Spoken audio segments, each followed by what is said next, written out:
રામચરિતમાનસમાં એ રાજાને પ્રથમ વંદના કરવામાં આવી છે. પણ વંદના કરવાનું કારણ શું કે પ્રથમ બંધહુ અવધ સત્ય પ્રેમ જેહી રામ પર.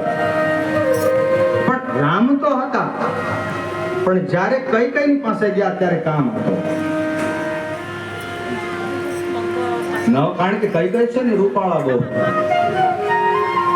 ઘણાને રૂપનું અભિમાન બહુ હોય. એટલે બે વરદાન માંગ્યા અને આ વરદાન માંગવાથી મૂર્છા લીધી છે. પછી તો આપ કથાને જાણો છો કે રામ રાજ્ય થતું નથી.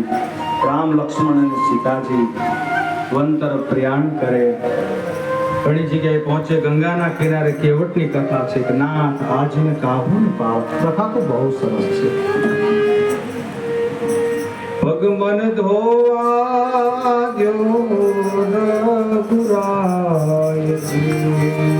કેવટ કે જો મને પગ ધોવાઈ ગયો એટલે પાછો વટથી બોલે, પગ મને ધોવા દ્યો રઘુરાયજી. ધોવા દ્યો રઘુરાય